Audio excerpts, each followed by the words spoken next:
Embiid is going to come back even better this season.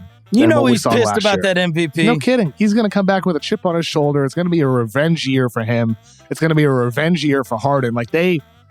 Sometimes you look for reasons for motivation. Sometimes you look for a reason to have a chip on your shoulder. It's clear with Philadelphia what they're going to come back with.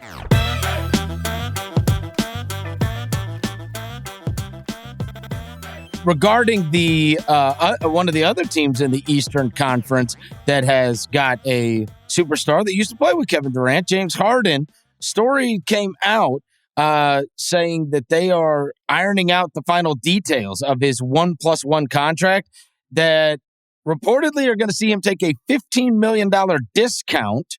He did an exclusive interview with Yahoo Sports on Sunday, and he said he was willing to sacrifice financially for the betterment of the team. And he also said, I had a conversation with Daryl. It was explained how we could get better and what the market value was for certain players. I told Daryl to improve the roster, sign who we needed to sign, and give me whatever is left over. This is how bad I want to win. I want to compete for a championship. That's all that matters to me at this stage. I'm willing to take less to put us in a position to accomplish that.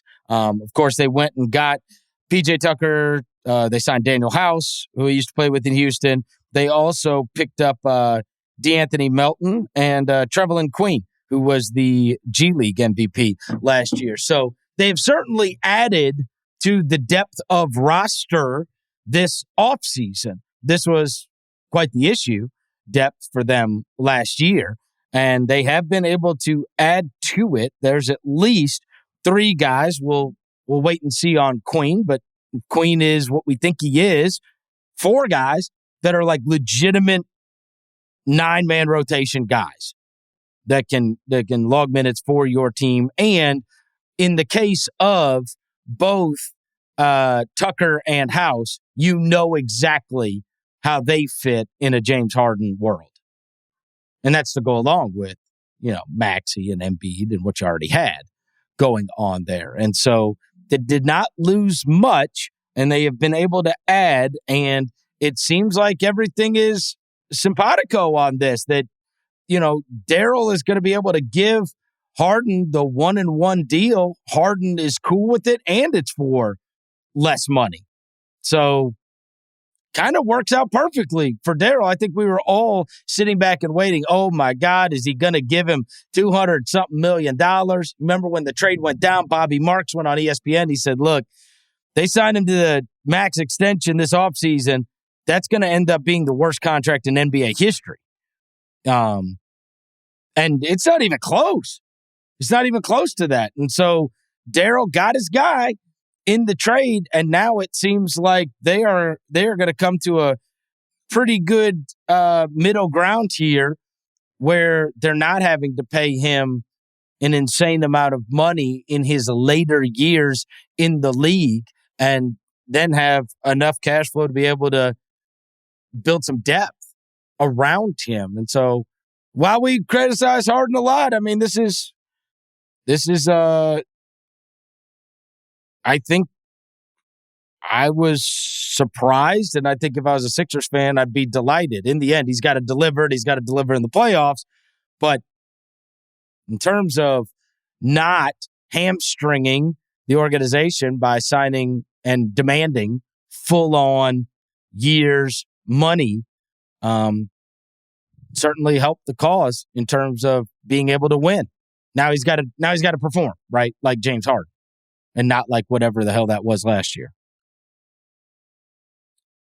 This is why I'm buying Harden stock.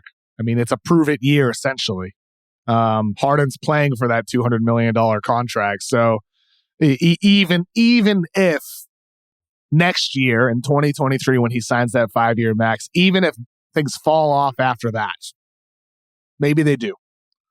This 1 year, if you get the best version of James Harden in the 22-23 season, with Joel Embiid, who's going to come back even better than he was last year, and if Tyrese Maxey gets a little bit better, if some of your other younger guys get better, if PJ Tucker is able to provide what he has for years for teams that have contended or had deep playoff runs, Miami, Milwaukee, Houston, the Sixers are a team that I think are going to be able to exceed expectations given the way things ended.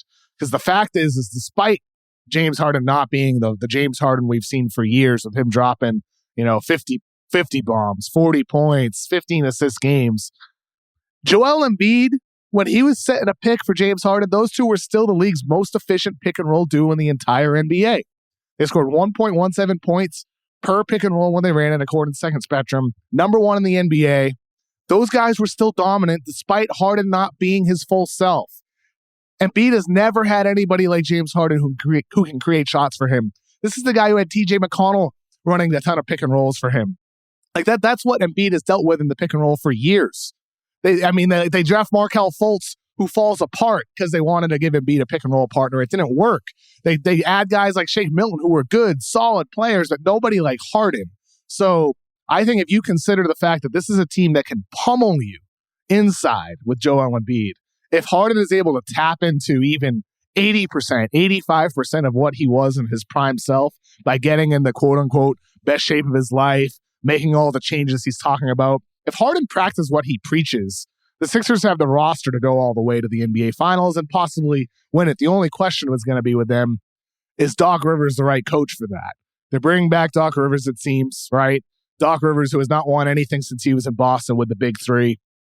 Doc, the guy who for years now has struggled with adjustments, blown leads in the postseason. That's, to me, the question of this team. They have the depth. They have the stars on paper. They just need health. And will the level of coaching be where it needs to be in the postseason? And obviously, yes, with Harden, can he do it in the postseason? Will it translate? All of that, yada, yada. You're right.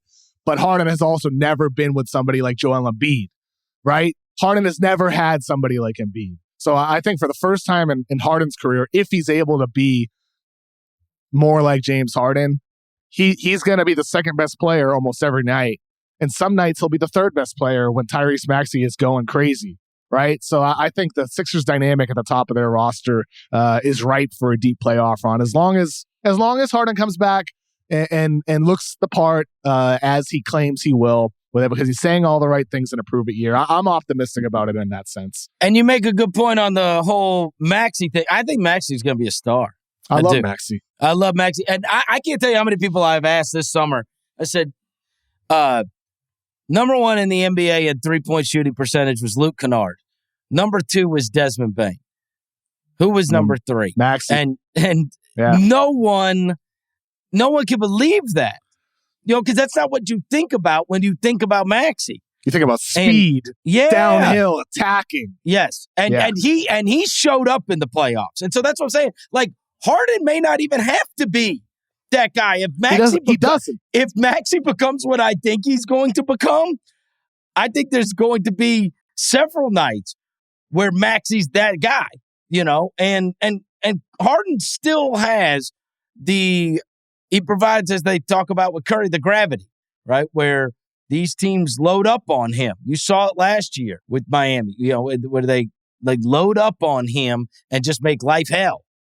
I think that Maxey benefits from that, but I also think Maxey in his own right is going to become a big-time player in this league. It took a monster step towards that last season. And by the way, even if Harden isn't averaging, 28, 29 points per game in the postseason like he did at Houston for 7-8 years, the playmaking is still there. He still has the passing vision. So even if he dials down the scoring as he did with Philadelphia and turns up the playmaking, mm-hmm.